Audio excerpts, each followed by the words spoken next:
Belum banyak orang mengerti bahwa aktivitas membuang sampah dapat membuat akar mangrove tertutup sehingga pertumbuhannya terganggu, bahkan bisa mati.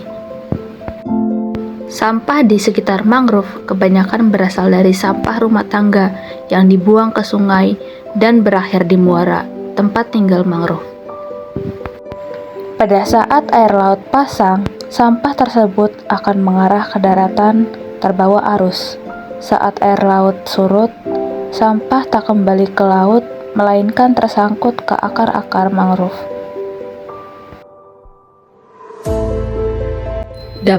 Dampak kerusakan habitat mangrove yaitu bisa menyebabkan habitat burung bangau, biawak, ikan glodok, dan hewan-hewan yang ada di mangrove semuanya punah dan tidak ada lagi di mangrove tersebut. Rusak hutan mangrove membuat kualitas air menurun, polutan dan limpasan nutrisi dengan bebas masuk ke laut. Hal tersebut dapat menyebabkan kerusakan pada ekosistem sensitif laut seperti padang lamun dan juga terumbu karang. Kerusakan kedua ekosistem tersebut secara perlahan juga akan merusakkan kehidupan laut. Dan kerusakan habitat mangrove juga dapat menyebabkan banjir rob di daerah kawasan laut tersebut. Mengingat begitu pentingnya hutan mangrove bagi kelangsungan hidup, perlu adanya solusi untuk penanggulangan masalah yang selama ini terjadi pada hutan mangrove. Solusi yang dapat kita lakukan diantaranya: 1. Perlu adanya lahan konservasi terhadap hutan mangrove dalam rangka penjagaan dan pelestarian hutan agar fungsi-fungsi mangrove dapat dioptimalkan sebaik mungkin. 2. Melakukan reboisasi atau penanaman kembali terhadap hutan mangrove yang telah rusak. Dalam hal ini perlu adanya keterlibatan antara pemerintah dan warga secara teknis dalam pelaksanaan reboisasi. 3. Perlu adanya manajemen tata ruang yang baik terhadap wilayah pesisir pantai berhutan mangrove sehingga dapat berpotensi ekonomis dalam hal peristiwa. Profit yang diperoleh dari wisata alam ini dapat digunakan untuk kebutuhan pelestarian mangrove. 4.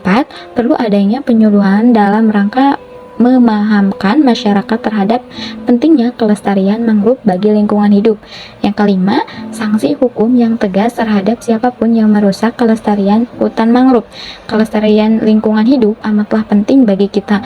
Menjaga hutan mangrove merupakan bagian dari tindakan nyata atas kepedulian kita terhadap lestarinya alam dan kehidupan.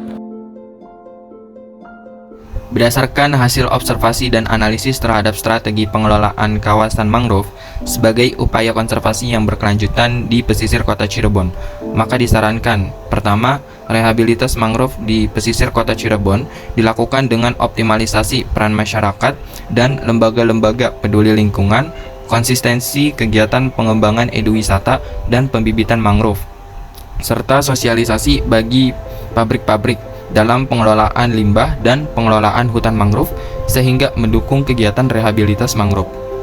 Yang kedua, peningkatan komitmen dan keseriusan pemerintah Kota Cirebon dalam pengelolaan kawasan mangrove dengan melakukan beberapa upaya seperti peningkatan anggaran untuk program rehabilitas serta mengadakan kampanye peningkatan kesadaran dan kepedulian masyarakat untuk menjaga dan ikut melakukan merawat ekosistem mangrove di Kota Cirebon.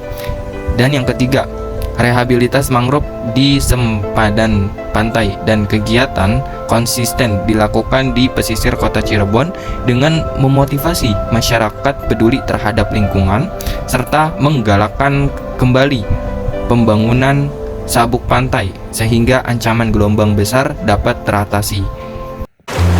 Terumbu karang serupa dengan hutan hujan tropis bagi ekosistem laut. Ini juga merupakan ekosistem dengan tingkat keanekaragaman hayati tertinggi dibandingkan ekosistem laut lainnya.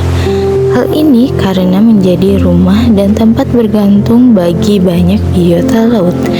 Menurut NOAAS atau National Ocean Service, meskipun memegang peranan penting, ekosistem terumbu karang tak lepas dari berbagai ancaman kerusakan dan pemutihan atau bleaching akibat dari ledakan bom ikan, alat tangkap perikanan yang merusak, hingga pemanasan global. Salah satu kasus pemutihan karang yaitu terjadi pada tahun 2016 di perairan Selat Lombok, tepatnya di perairan sekitar Gili Asahan, Kecamatan Sekotong, Kabupaten Lombok Barat. Kasus pemutihan karang secara masif pernah terjadi pada tahun 2016, yaitu di wilayah perairan di Sekotong, Lombok Barat. Pemutihan karang dimulai pada 13 Januari 2019 juga terjadi, yaitu level masih moderat, tidak menyebabkan kematian karang massal.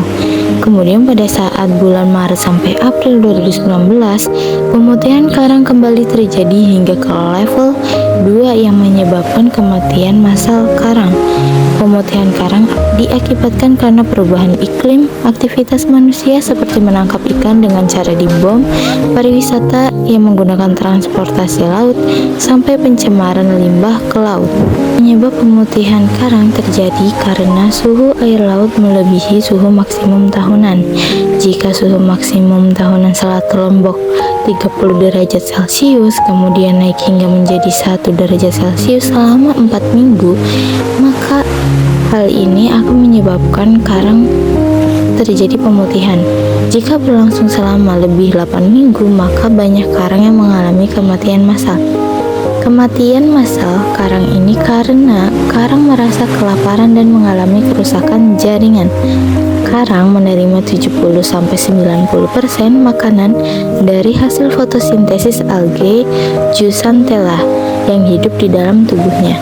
Ketika karang mendapat gangguan suhu tinggi, karang kehilangan tabir surya yang menyebabkan sinar UV terlalu banyak masuk ke Zooxanthellae.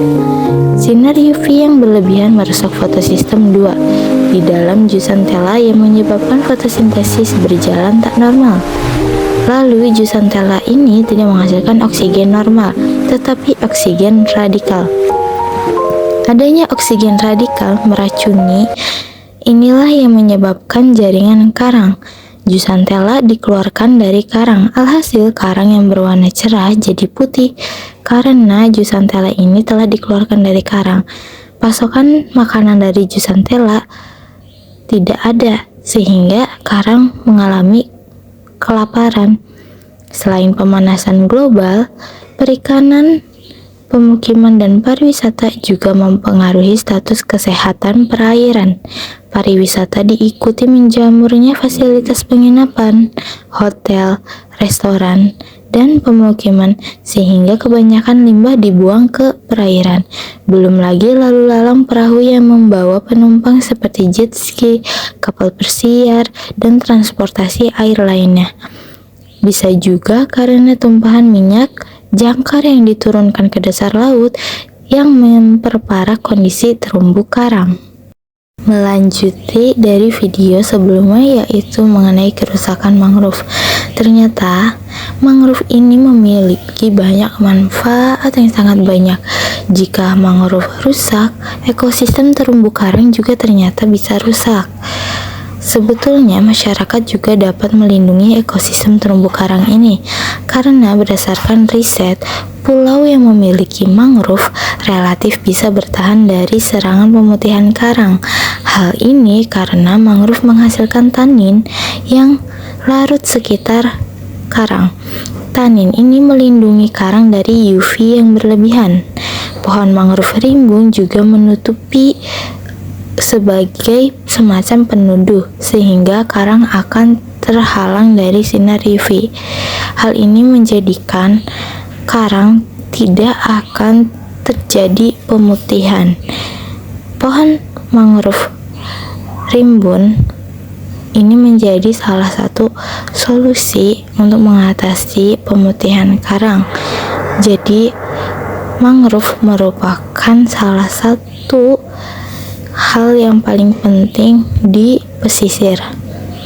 Begitu juga pulau-pulau yang ada penduduk atau kampung nelayan, kerusakan terumbu karang juga lebih kecil. Hal ini karena mereka masih menjaga adat bahwasanya alam dan manusia itu berdampingan, sehingga kerusakan terumbu karang pun sangat sedikit. Dampak kerusakan terumbu karang yang mengalami pemutihan. Ada 3 dampak, yaitu dampak ekologis, dampak ekonomi, dan ada dampak sosial.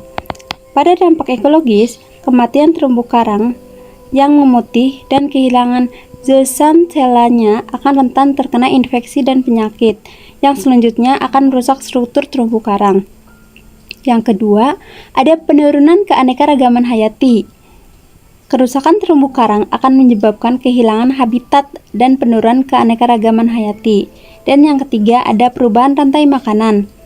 Kerusakan terumbu karang akan mengganggu rantai makanan dan keseimbangan ekosistem laut. Ada dampak ekonomi. Yang pertama, ada penurunan pendapatan dari para wisata. Terumbu karang merupakan salah satu daya tarik wisata utama. Kerusakan terumbu karang akan menyebabkan penurunan jumlah wisatawan dan pendapatan dari sektor pariwisata. Yang kedua, ada penurunan pendapatan dari perikanan. Terumbu karang yang merupakan habitat bagi banyak spesies ikan yang penting bagi perikanan.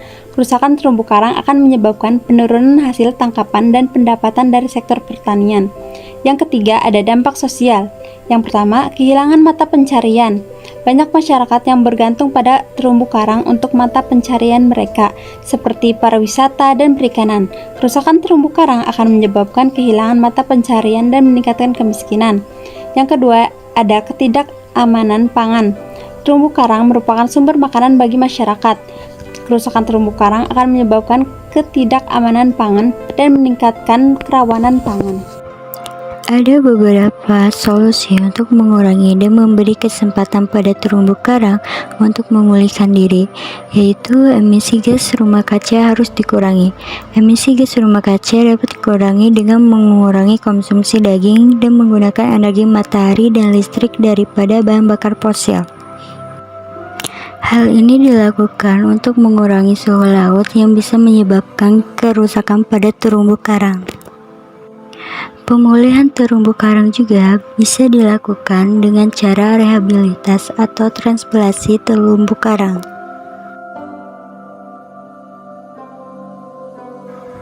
Rehabilitas terumbu karang bisa dilakukan dengan berbagai metode, yaitu ada metode beton, meja, bioriptek, hingga riptek. Pencegahan terumbu karang juga bisa dilakukan dengan tidak membuang sampah sembarangan ke laut, sehingga ekosistem terumbu karang tetap terjaga. Nah, itulah beberapa solusi yang bisa dilakukan untuk mencegah kerusakan pada terumbu karang.